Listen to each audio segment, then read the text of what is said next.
not to be all corny, but it's like, as long as you feel loved, that I don't have to prove this to be loved. It's just, this is what I must do. I feel like I must do it. That's sort of what always kind of kept me moving. Hi, I'm Shani, and you're entering a world gone good.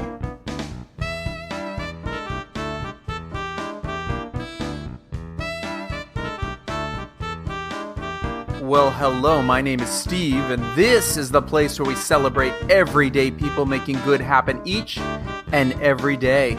Welcome to World Gone Good. Look, this floating rock can be a shit show sometimes, am I right? And we are here to remind you there is good out there, and lots of it.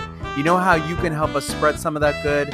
Follow us on whatever platform you're listening to me right now. Rate and review us, and while you're at it, follow us on Instagram and Facebook, the socials. Come join, let's be social. So many ways to get your good on. Go crazy good. Today, we keep the Season 5 party going with a singer-songwriter / composer / producer / actress / humanitarian. I had to take a breath because that is a lot of slashes, who has found her own unique way to combine different parts of each of these / related things and make her own brand of good happen. Shani is that rare power pack of talent, all those things, but at the heart of it, she sees herself as just another American girl from a small town in Arkansas with a love for rhythm and melody and some big dreams that she herself admits she's still working on making come true.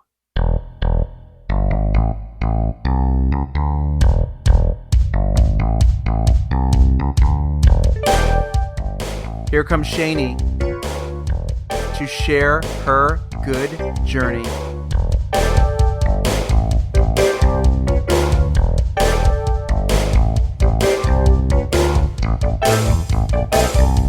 Well, it is no secret I have had a very fun and dear friend of mine guest on the show twice named Heather L. Tyler, and she is from Arkansas, not Arkansas and not Arkansas.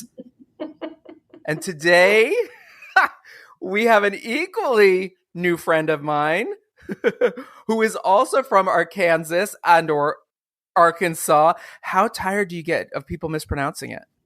Oh my goodness, it's just too much, isn't it? I mean, but I must say it's gotten better over the years. It has gotten better. Now, you say you're from a little town, right? Yes. So how little are we talking? What's the name of the town and how little are we talking? It's funny. It's not so little anymore. It's called Hot Springs, and it's actually a national park. So technically it's Hot Springs National Park. But why I say it's not so little anymore is because it was always a retirement town. And people in the know, going back even in the 40s, used to go there for the hot baths, the spa. It was called the Spa City. And it used to be really cool and had casinos and all that. And then it kind of, I guess, over time, it became less known.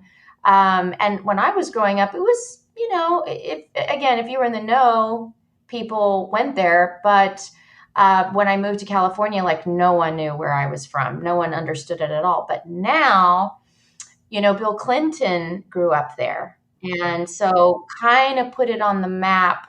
And it would be like, oh, isn't that where Bill Clinton's from? And I was like, yes, it is. So we've over the years now, seen wonderful film festivals coming out of there. There's a documentary film festival that people come from all over the world. And it's become quite an artsy spot. So that's kind of cool. And of course, I'm not there now. Right. It's an evolution. I'm not there. And it evolved and you evolved as well. You moved yourself to LA. When you got to LA, what year was it? End of 83. Oh, okay, cool. Because I lived there in 92. I got there in 92. Yes. How much of a fish out of water did you feel at all? Oh my God. I mean, so I was still in school. I was still in school, and I had, what I didn't know was a rather thick Southern accent. I didn't know. Right. But put it this way, when people would say, "What's your name?" I would say Shani very clearly to me, and they would repeat back shiny to me. And my ear would hear shiny. And I'm like, no, no. And it would be like, one of those a classic skit, and it would just go back and forth.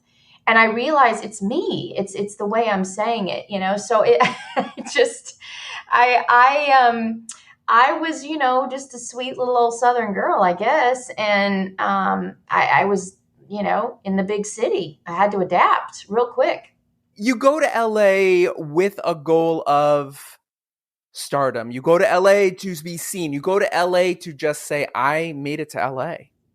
Yeah, it was a little bit of all of the above, I would say, because as a little kid, I kind of always knew what I wanted to do. It's just a matter of, my parents wanted me to have a normal childhood, and I did. I had a very quote unquote, normal, if you will, if that's a thing.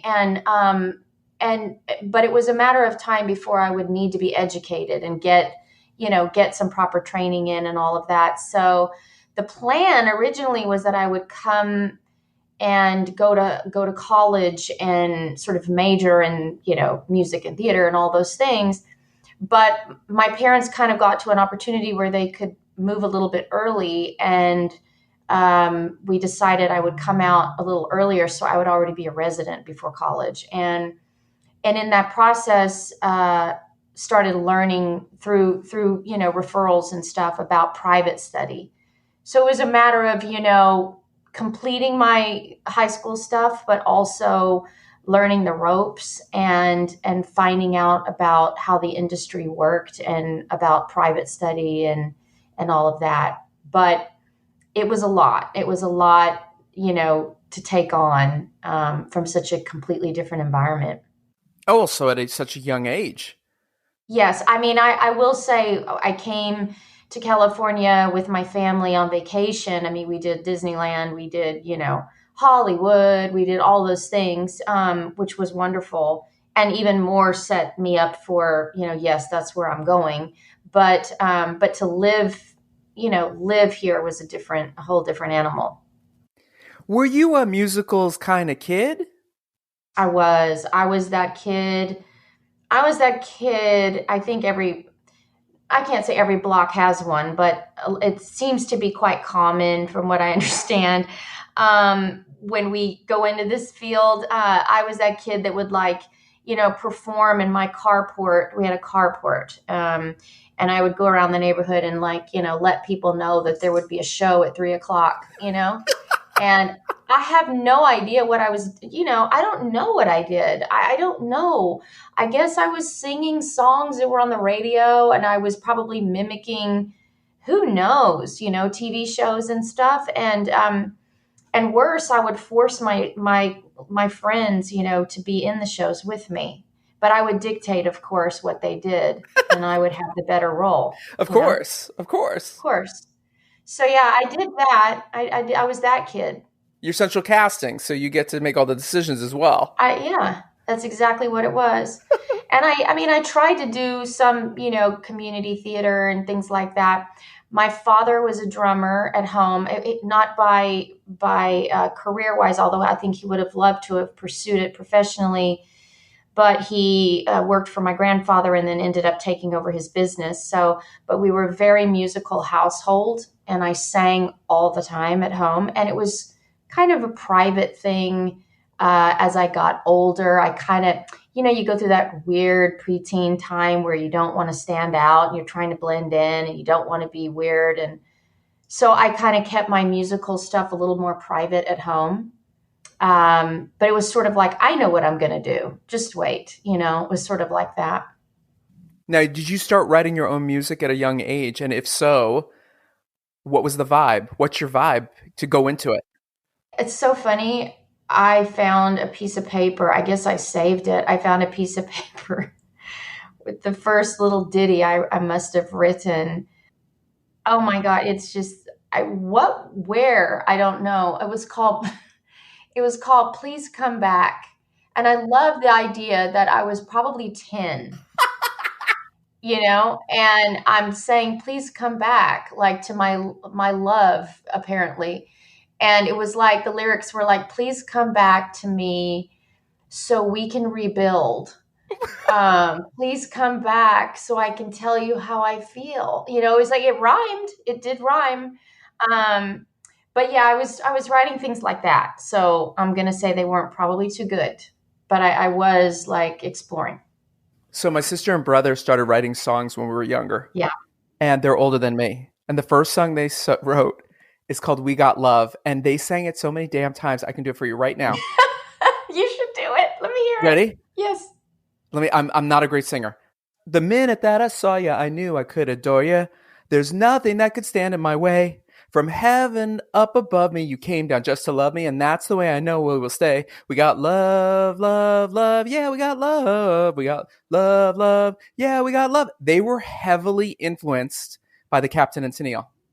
I don't know if you could I hear love that, it so much. right? It's I love total it Carpenters, so much. right? But they sang it so many times, it's ingrained in my brain, and That is the I'm best. way, It's but the best. yeah, isn't it crazy? And now my brother is a concert pianist, and he teaches at the Boston Conservatory of Music. So things do You happen as we follow our path. see, Yup. you kind of have it. That's the thing, is you have it, and I don't think that it's something that you just go, I think I'll be a songwriter. I think it's like it is in you, it's within you. And we are a big summation of our influences. So although he went on to, go into that field, but melody is melody. And even when you were just doing that, I could tell that there's an influence of craft. And those artists that you said, I mean, they were songwriters. They didn't make tracks. They were songwriters. Right. The Carpenters, Captain Tennille, they were songwriters. So that influence rubbed off on them. It's kind of cool. Yeah, so you can relate to that. And the thing I have to say is there's spark and then there's drive. Yes. So how does that speak to you in everything that you've done? And we're going to get into all that, but did you feel that you always had both of them? Did you discover them along the way? Did they go hand in hand? Yeah, so it's such an interesting question, because I think the spark is the thing that makes you inspired, and like your eyes light up when you see other artists, and your ears are in tune and absorbing and all of that. The drive, though, is what requires that constant commitment. It's that, that visual of that kid falling down and having to get back up again and, keep going, keep running, or whatever that is. It's that thing is the hardest part, because there are too many times that you're just like, this is just too much. What am I doing? This is awful. Right. So much rejection, so much competition, and all the rest of it. And it's like, you have to have it. You have to have that drive, that there's just nothing else that I'm meant to do, Yeah. And that's really all there is to it.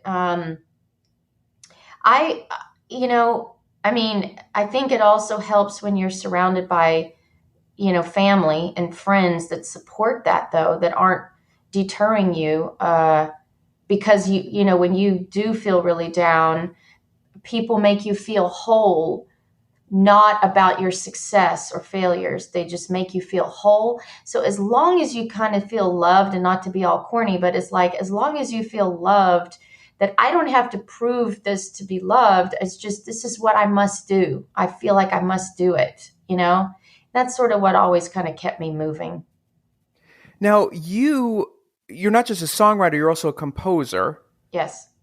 So where does a song or a lyric or a piece of music as an artist, where does that start for you?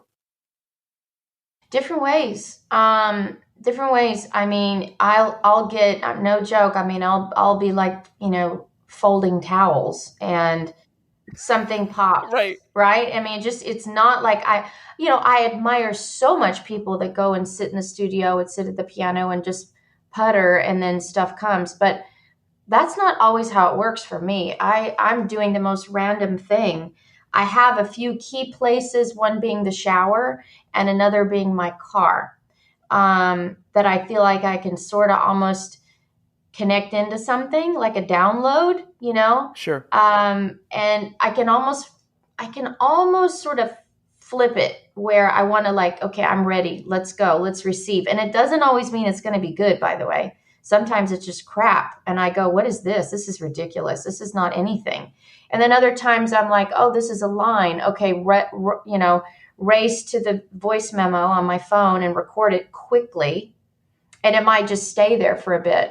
And other times it just keeps, the flow will just keep going. And I have to stop everything and just kind of go with it, Yeah, I write cozy mysteries, and I've self-published 2 of them. And the shower, there's something in the shower where you turn off.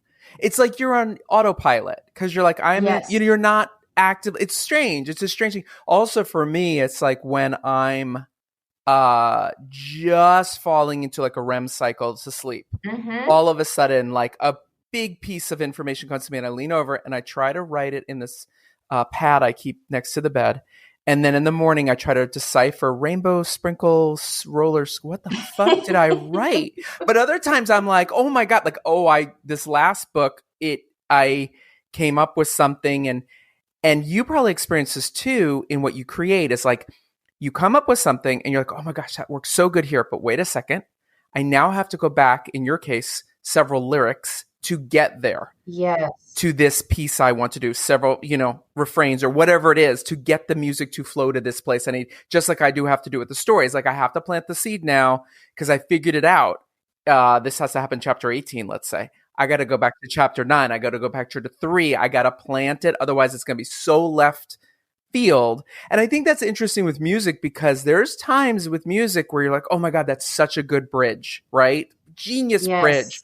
But there's other times where you're like, haha, like that feels off. Like I love the Bee Gees. Oh my God, me too. I love the Bee Gees, but they have the greatest bridges ever. Yes. Okay. But there's 1 or 2 songs where, in my opinion, there's the one that Diana Ross did, Chain Reaction. And the bridge in there, it's too short. I want everybody to go. Oh, good observation. Go back and listen to it. It needs to be 2 more beats. Bars or something. Okay. Right. Okay. 2 more beats. Okay. Something. I'm a writer, so that's where I go, right? So it's something feels like too soon. Oh, okay. I'm gonna have to go back and pay attention now. But you get what I'm saying. So do you? I do. When you experience 100%. it's a whole building that you do. It's a crafting.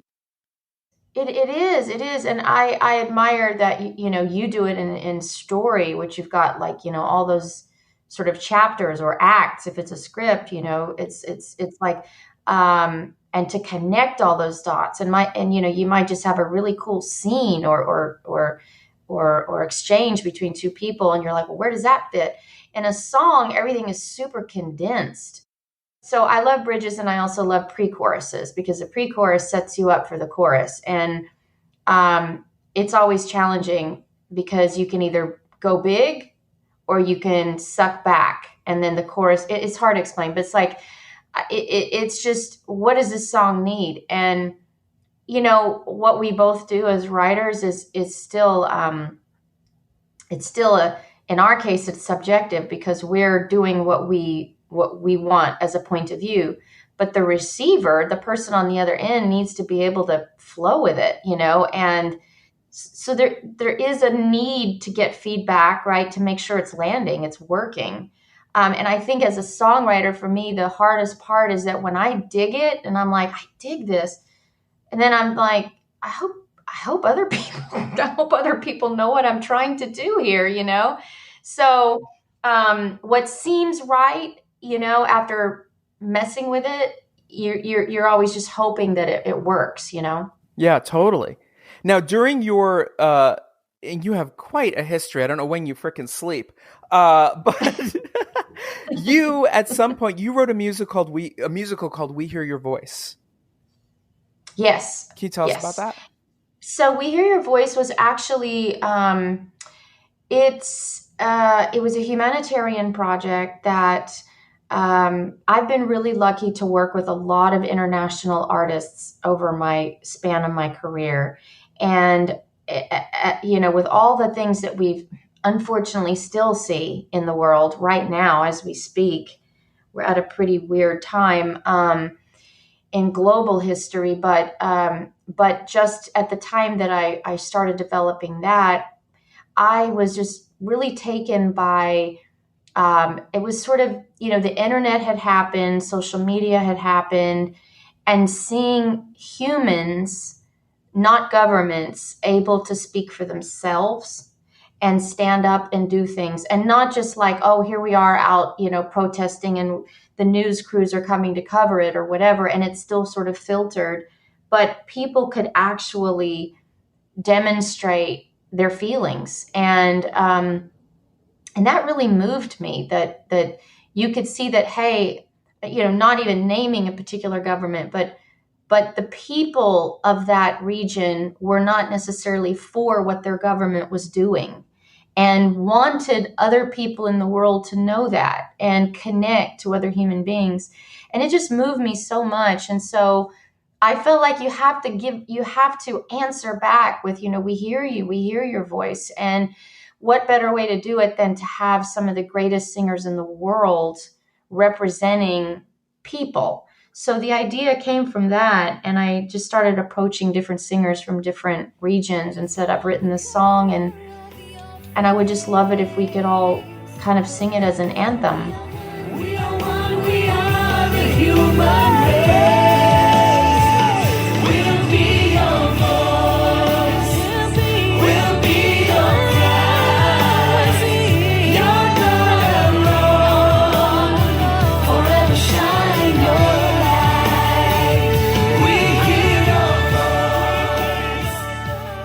Have it be a visual piece and a musical piece. And then we did that.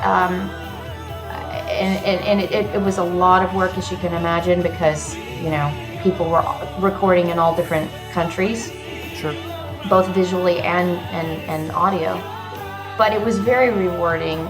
It's still something, and I got to bring quite a few of them to LA.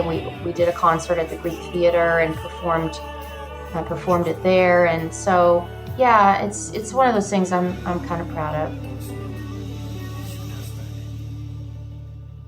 Now, did this lead to the One World Peace concert? Is that the concert you're speaking of? It did. Well, the One World Peace concert had already been planned with the Dalai Lama. It was being aired on Access TV and shot in New York in Syracuse, and then I was invited to come and do it. So we performed for the Dalai Lama, and he came back and was with all of us. That was just completely surreal. Wow. But that was, kind of just like a cherry on top, that, wow, okay, the messenger of peace, is we're performing this song for this person. So that was pretty incredible. Now that had to have led to your organization that you founded, Voices Out. Mm-hmm. Yes. Tell everybody about that. I'm a huge animal lover, as I know you are too. Oh, yeah. And I have always kind of, felt that their voice isn't represented. And same with my kind of work in traveling overseas and seeing poverty in children and some of these, countries that have a lot of hardship. And I think, children and animals are really the voiceless. They're the ones that we have to look out for. And so when I initially, it was just on my heart. It was like, for a while, I'd wanted to do something, and ultimately decided, I think we need to form a nonprofit. And I approached my husband and a couple of close friends and said, could we form this nonprofit? And this is going to be our way to have an organization to run things through, so that when we do events, sometimes we can do kickbacks to the nonprofit, or people can make donations. And when I go in different parts of the world, I can contribute. So in different places in the world, I've been able to go and for example, we gave a sizable donation to this sanctuary in Armenia that was rescuing dogs and horses and using them for therapeutic exercises for children and autistic children and children with development issues and so on. And so that was just a major, like, oh, moment, that to be able to give back. And they were able to build, new fences and do all these things. So it was just a, sort of an extension of all of it kind of coming together. How great is that, though, that you can take what you already love to do and apply it toward places you love? Oh, it's so great. I mean, it's honestly, again, at the risk of being corny, it's the reason why I think if I've had any success, it's the why factor, because now you get to a certain point where you're like, well, okay, yeah, this is what I always wanted to do, but why? Why do some people, achieve a certain maybe bit of notoriety? Well, it's because then you can use it for something good. And hopefully you do. Hopefully you're using it for something good. And I don't, to be honest with you, I don't feel like I do enough, but it's just about hours in the day. It's just about how many hours in the day do you have? And I struggle with that sometimes with Voices Out work. I'll go down a rabbit hole and I'll be deep in the rabbit hole. And then I'll realize, if I don't stay relevant, and I hate to use that word, but if I don't stay relevant in the eyes of people and keep things moving, I'll be forgotten. And then it's that much harder for me to get donations or to get people to, if I pick up the phone and say, can we please do this? Or advocacy, like I want to use whatever ability I have to advocate and speak to public leaders and whenever I can and speak up. So it's a constant balance, It is a balance, but you're also an artist, and like the Queen, Madonna, and the other Queen, Cher, have reinvented themselves over and over and over, and we never go, oh, I don't care about you anymore. We still care. Yeah. We're just, you know what I mean? We're like, it's cool. It's very true. No, you're right. It's just that's sort of It's that pressure we put on ourselves. It's that thing of like, indeed. yeah, it's the same thing. It's like I don't care what anybody like. I've yet to meet someone who like I loved junior high. I loved high school. Oh, please. The people who tell me they did, I'm always, and if any of you are listening right now, I apologize in advance. But when you tell me that, I'm like, yeah, you peaked then. Because it was, So I'm true. still dealing with that shit now, and I'm 54 years old. I'm still wanting to go apologize for something I did when I was 13. You're still haunted by those encounters. Oh, I know. Believe me, I totally get it. And that's where art comes from, right? I mean, I think It is. It is. And I, even as an adult, I look back at the whole, speaking of voice, of not speaking up when I should have, could have. And it bothers me that I don't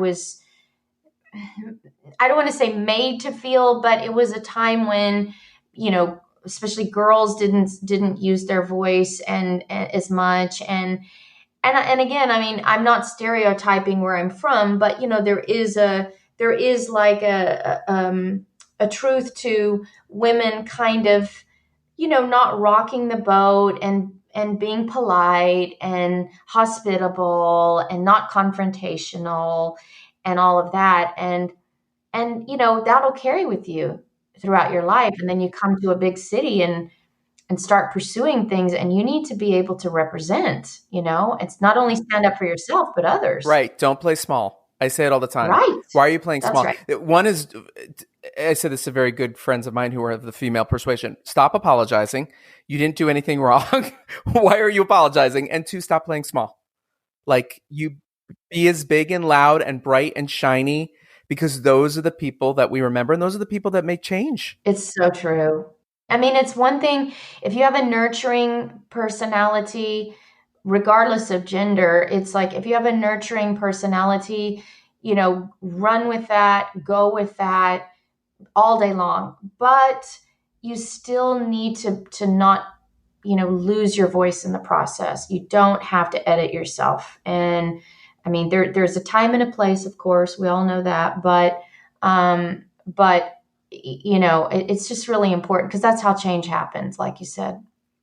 Okay, we're going to jump topics here. Dark Asset is a movie that, if I'm not mistaken, three things. One, you are starring in, one of the stars. Two, you wrote the theme song for. And three, Robert freaking Patrick is in it? Yep. He is the best Terminator ever.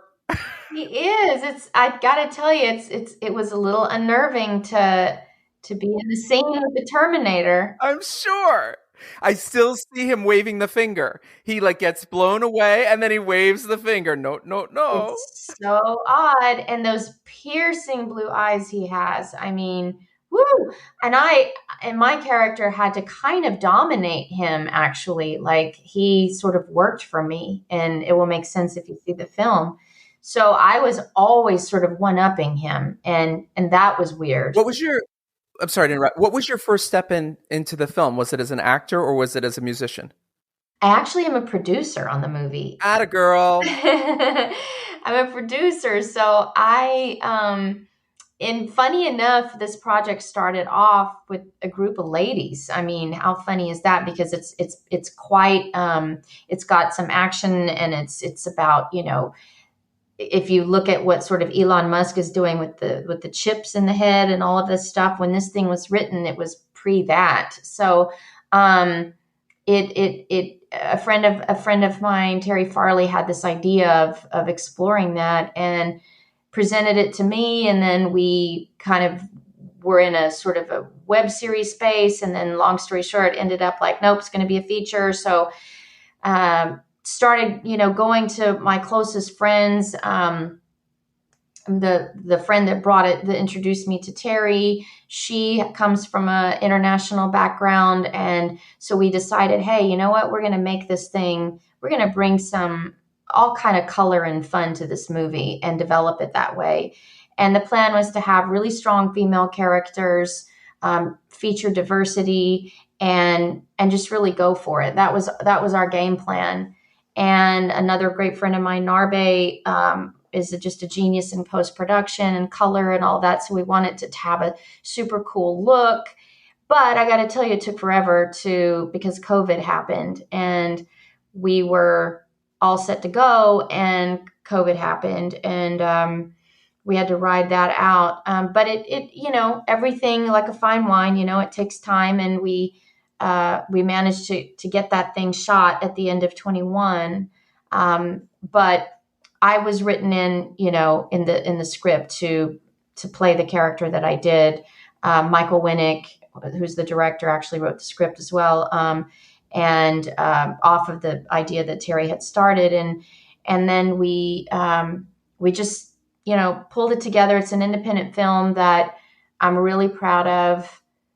It's kind of like an indie Bond. Byron Mann plays the lead character, and Byron Mann is just this incredible. He's like a kind of a new age Bruce Lee, if you will. But he's got this swagger sometimes of like a James Bond.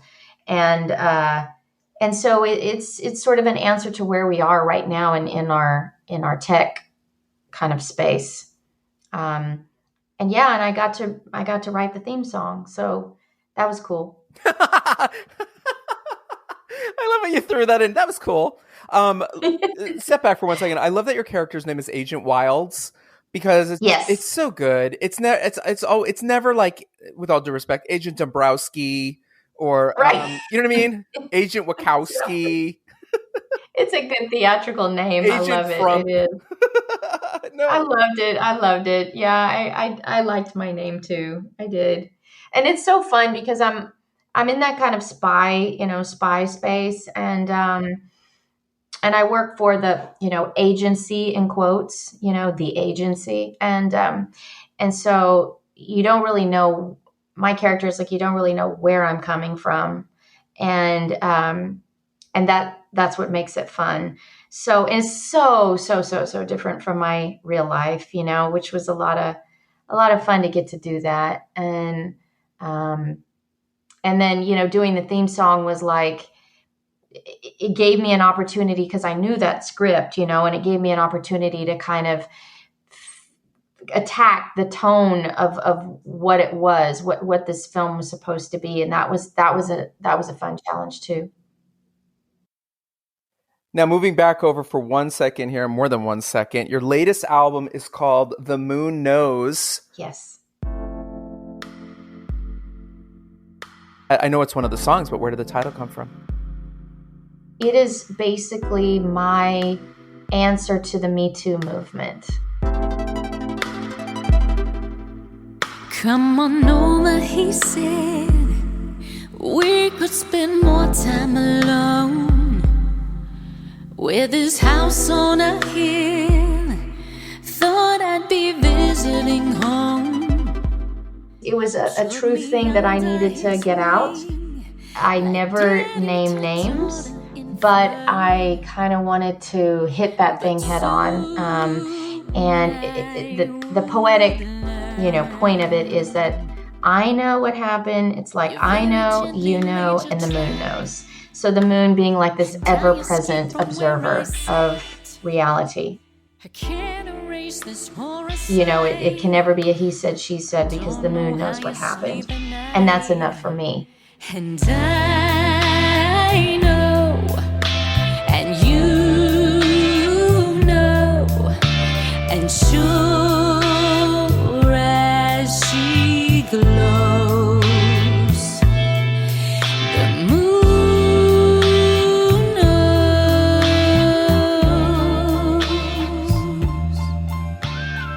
But the album is like, you mentioned the Bee Gees. The album was like my ode to all these wonderful musical influences I had growing up, and I wanted it to just be fun and feel good. And that's why even that particular song, if you're not paying attention to the lyrics, you don't even know that it's a dark topic. You wouldn't even know. Well, you can definitely tell that your song Oh My hits that. Yay, good. Good. And you open it again, getting back to music, you open with a riff on the chorus. Mm-hmm. That takes us into the first stanza.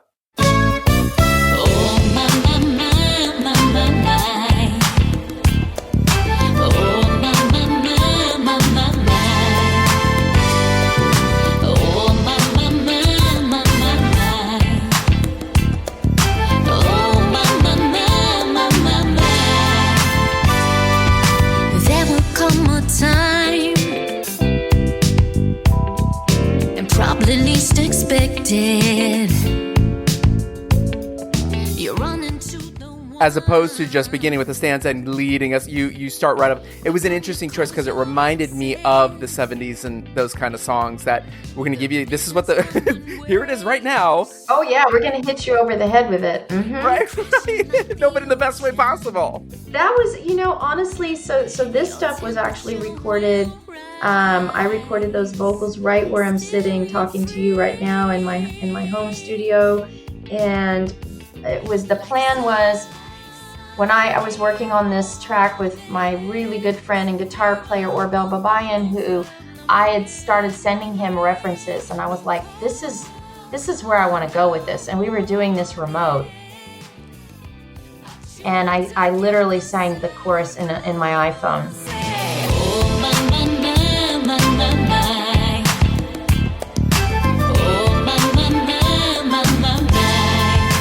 And I would sort of send him some musical reference things and like, this is where I'm thinking of going with this. Do not even care about what's on the radio right now. I could care less. This is what I want to do. And it was just a matter of honing in and figuring out where we wanted to be.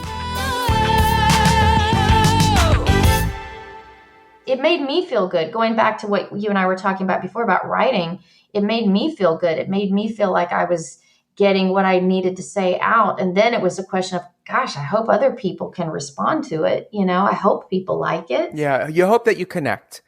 And yes. That's the main thing always. Let me ask you this. Are you a 11 o'clock midnight singer? Are you the Whitney Houston singer who, obviously, for anyone who doesn't know this, I'm sure we all notice this. When we wake up in the morning, we sound like crap because our vocal cords haven't warmed up. But are you a late at night person, or do you sound amazing when you get up? Oh gosh, no. Vocals are not going to happen for me before probably 3 p.m. I don't even it's like 1:30 LA time right now that I'm speaking to you. And I don't feel that my voice is actually completely awake until probably 3 in the afternoon. And if I can, I'm going to sing at night. Now, the only problem, and obviously when I do live shows, it's always at night. But recording wise, the only trick you have to be careful is if you're eating. So Right. you don't want to eat a big meal and then go sing and you're just like heavy and it's icky. So you just have to time vocals with, for me, and most singers I know don't want to eat a lot and then go sing. So, so that late night thing works because you've sort of, had your dinner and whatever. That's where that comes from, I think. I saw this Barbara Streisand special on PBS, and at the end of it, like they showed the behind the scenes thing, and she's like, "We got to get to the deli. I'm starving." Exactly. That's exactly. They were all what laughing. It's like. They're like, "It's midnight." She's like, "I don't care." Oh my God. Well, you probably remember Jerry's Deli, Jerry's Deli in LA. And that literally was the thing. I mean, you do a concert and it's like, gotta go because that's what's open and that's where we're going. So yeah. Okay, I have 3 questions that we go out on, but before we get there, and this is going to be an uplifting note, even though it's not going to sound it as I segue into it, you were somebody who battled ovarian cancer. Mm-hmm. You are better now. Yes. How did that journey change your life perspective? Did it? Huge, huge, huge, huge. I mean, bottom line, didn't see that coming. It's not in my family. Completely threw me off guard. Can I ask how old you were? Scary. 26. Oh my gosh, you're so young. Yeah, 26. And I was, going back to that drive thing we were talking about earlier. I mean, I was on my trajectory. I was doing my thing. And then this happened. Immediately, I would say that I was so fortunate, not only to survive it, but also to be able to have access to healthcare. So number one, first and foremost, having access to healthcare is the most important. And I after I came through that, it was important for me to give back. So I ended up being on a board of directors of a women's clinic in LA for about 12 years.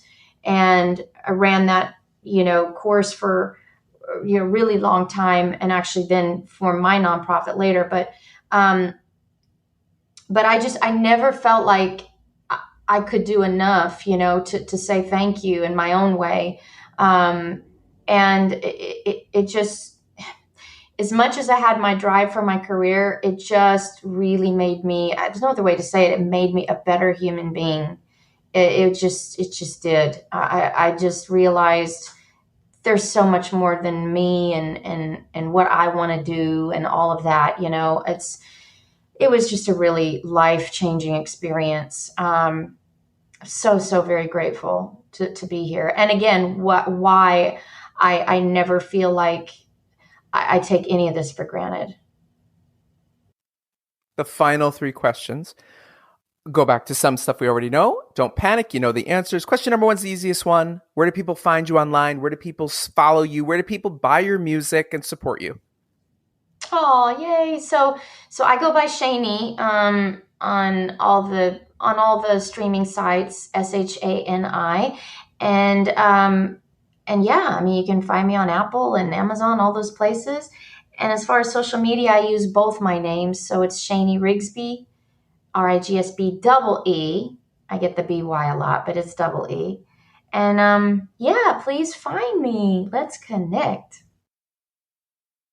Here's 2 questions I want to ask you that I ask everybody. First question is this. Can go back to anything or anything you want to say. Anyone? Who inspires you? Oh, man.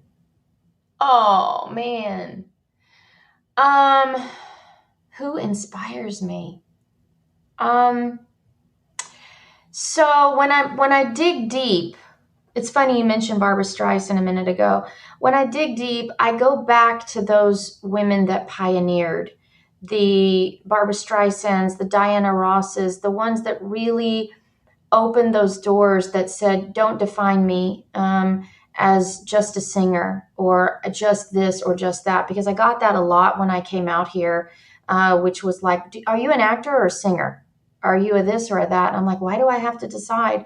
So I love going back to classic performers like those two ladies, for example, that at a time when it was so much more difficult, managed to push through and do it with such class and dignity and incredible, legacy.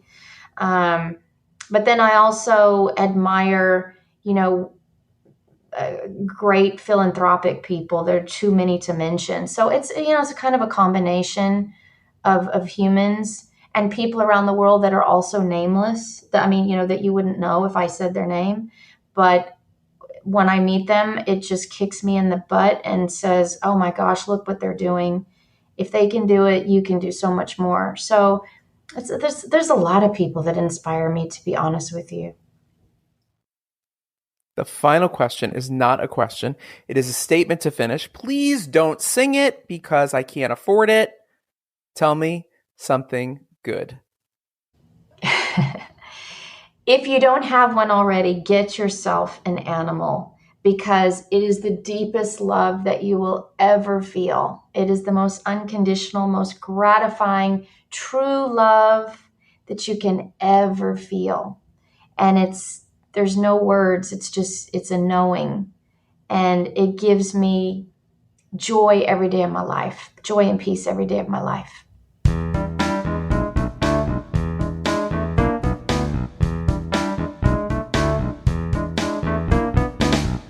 Thank you, Shani, for sharing your good music, your good art, and your good self. Next time on World Gone Good. Something good about Asheville is that it's a community of people who are just so warm and so generous.